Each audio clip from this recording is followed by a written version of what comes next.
नमस्कार, एक बार फिर से स्वागत है आपका JJN न्यूज के एक और खास खबर में।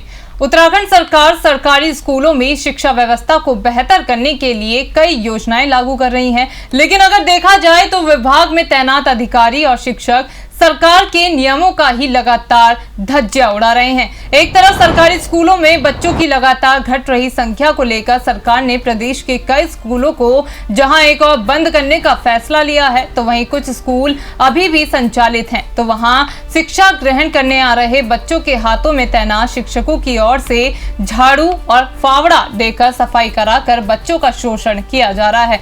एक ऐसा ही मामला सोमवार को मोहल्ला मोती महल के सरकारी स्कूल में देखने को मिला, जिसमें एक शिक्षक की ओर से स्कूल परिसर में खड़े होकर स्कूल की ड्रेस में मौजूद एक बच्चे से सफाई कराई जा रही है। सरकारी स्कूलों की अगर बात करें तो अब इन स्कूलों में गरीब और मजदूर ही अपने बच्चों को शिक्षा ग्रहण करने के लिए भेज रहे हैं कि उनका बच्चा पढ़ लिख कर कुछ मुकाम हासिल करेगा, लेकिन स्कूल में पढ़ाई के दौरान बच्चों के हाथ में कॉपी पेंसिल के बजाय सफाई करने के उपकरण सौंप दिया जाए, तो ऐसे में इन बच्चों के अभिभावकों का सपना कैसे पूरा होगा। ये मामला पूरी तरह चर्चा का विषय बना हुआ है। तो वही मामले में खंड शिक्षा अधिकारी तारा सिंह ने बताया कि वर्तमान में स्वच्छता पखवाड़ा चल रहा है, जिसको लेकर संभवतः शिक्षक की ओर से इस बच्चे से सफाई कराई गई हो। खंड शिक्षा अधिकारी का बयान भी जहां एक और गरीब बच्चों की शिक्षा पर ग्रहण लगा रहा है, तो वहीं अध्यापक को बचाने का काम भी कर रहा है। उन्होंने इस मामले में जांच कर कार्रवाई करने की बात जरूर कही है, लेकिन बयानों से लगता है कि इस मामले में कार्रवाई होना मुश्किल है। अगर कार्रवाई नहीं हुई तो इसी प्रकार सरकारी स्कूलों में पढ़ाई के नाम पर बच्चों के साथ इस प्रकार की घटनाएं घटना आम बात होगी, जिस पर रोक लगाना बेहद ही जरूरी है। स्वच्छता अभियान भी चल रहा है हमारा, आज चूँकि 14 अगस्त है, तो एक स्वच्छता अभियान के तहत हो सकता है टीचर जो है सफाई अभियान चला रहे हों। दबाव बना के कराया जा रहा है, तो इसमें हम जांच कर लेंगे। मैंने बुला रखा है टीचर्स को, अभी छुट्टी के बाद वो आएंगे यहाँ, तो उनसे जानकारी ले लेंगे। और चूँकि हमारा विद्यालय भी एक विद्या का मंदिर ही है, तो मंदिर में साफ़ सफाई अध्यापक और बच्चे मिलकर कर लेते हैं, क्योंकि हमारे यहाँ कोई स्वच्छक तो नियुक्त होते नहीं है विद्यालयों में, तो उसी के तहत स्वच्छता अभियान चल रहा होगा, तो उसी के तहत सफाई कर रहे होंगे। तो सर, आप इसको कितना सही मानते हैं कि बच्चों से जिस प्रकार सफाई कराई जा रही है स्कूलों में, और अगर देखा जाए कि सरकारी स्कूलों से अब लोगों का मोह भंग हो रहा है, सब निजी स्कूलों की शरण ले रहे हैं, और सरकारी स्कूलों में देखा जाए तो गरीब और मजदूर के बच्चे पढ़ रहे हैं, और पढ़ाई के नाम पर जहां उनको किताब और कलम हाथ में होनी चाहिए वहां झाड़ू दी जा रही है, तो आप कितना सही मानते हैं?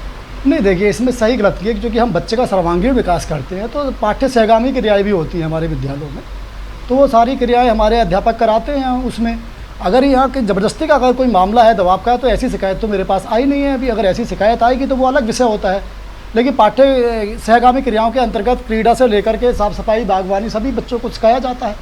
उसी के तहत, क्योंकि आप भी इस चीज़ को जानते हैं, तो ऐसा भी नहीं है कि मोह भंग हो रहा है विद्यालयों से, क्योंकि हमारी सरकार जो है बहुत सारी सुविधाएं हमारे सरकारी स्कूलों में मुहैया करा रही हैं। और इस बार तो रामनगर का रिजल्ट भी बहुत अच्छा रहा है। आप देखिएगा, जो 74% था हाई स्कूल का, अब जो है हमारा बढ़ कर के 86.5% हो गया है, और इंटर का भी रिजल्ट बढ़ गया, और हमारे जो बच्चे जो फर्स्ट डिवीज़न पास है वो भी दुगना तिगना हो गए हैं। और उत्तराखंड बोर्ड की परीक्षा में भी 8 बच्चे हमारे रामनगर से मेरिट में आए हैं। ऐसा नहीं है, तो ये सुधार की तरफ है। सर, सरकार जब इतना कुछ कर रही है तो ये तो वहाँ सेवक प्रेजेंट नहीं करे, जिस कारण बच्चों का प्रयोग क्या? देखिए, ये तो नियुक्ति का मामला है, मेरे स्तर का तो है नहीं, ना ही मैं इसमें कोई कमेंट करूँगा, लेकिन ये है कि अगर कहीं कुछ गलती हो रही है तो उसको सुधारा जाएगा। ठीक। उत्तराखंड सरकार भले ही शिक्षा का स्तर बढ़ाने की चालाक दावे कर रही हो, सरकारी स्कूलों की बात अगर हम करें तो प्रदेश सरकार लगातार शिक्षा का स्तर बढ़ाने की बात कर रही है, लेकिन अगर देखा जाए तो रामनगर में आज एक नज़ारा देखने को मिला है कि एक जूनियर हाई स्कूल में एक अध्यापक एक बच्चे से सफाई कराते हुए वहाँ दिखाई दिया गया, जिसकी वीडियो भी बनाई गई है। इस संबंध में इसको लेकर तरह तरह की चर्चाएँ वहाँ स्कूल के आसपास के लोग कर रहे हैं। उनका लगातार लोगों का ये भी कहना था कि इस स्कूल में अधिकांश बच्चों से साफ सफाई का कार्यक्रम कराया जाता है। आपको बताते कि शिक्षा के मंदिर में जहां बच्चों के हाथ में कॉपी और किताब होनी चाहिए, तो वहां अध्यापक गैर जिम्मेदाराना हरकत कर उनके हाथ में झाड़ू और फावड़े पकड़वा रहे हैं, तो ये शिक्षा का स्तर कहां ले जाएगा? आपको बता दें कि वर्तमान में अगर देखा जाए तो लोगों का जो मोह अगर देखा जाए तो सरकारी स्कूलों से लगभग भंग होता जा रहा है। लोग निजी स्कूलों की शरण ले रहे हैं, और सरकारी स्कूलों में अगर देखा जाए तो गरीब और मजदूरी पैसे के अभाव में अपने बच्चों को शिक्षा ग्रहण कराने भेज रहे हैं, लेकिन उन अभिभावकों को भी पता नहीं कि बच्चे जिस कदर मेहनत मजदूरी से वो अपने बच्चों को पढ़ाने के लिए इन सरकारी स्कूलों में भेज रहे हैं, तो उन बच्चों के हाथ में कॉपी किताब कलम न देकर अध्यापकों द्वारा जिस प्रकार झाड़ू और फावड़े पकड़ाए जा रहे हैं, तो ये कहीं ना कहीं एक सोचनीय मामला है। तो वही मामले में खंड शिक्षा अधिकारी तारा सिंह ने भी इस मामले में अपनी कार्रवाई की बात कही। उन्होंने कहा है कि मामले की जाँच कराई जा रही है।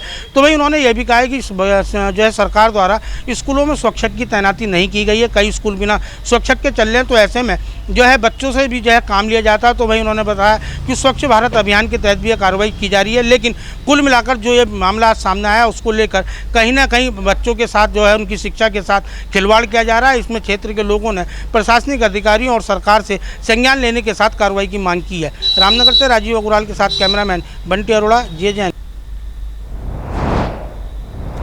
तो ये थी रामनगर से हमारे संवाददाता राजीव अग्रवाल की खास खबर। अभी के लिए सिर्फ इतना ही। बाकी की तमाम खबरों के लिए आप बने रहिए JJ न्यूज़ के साथ। नमस्कार।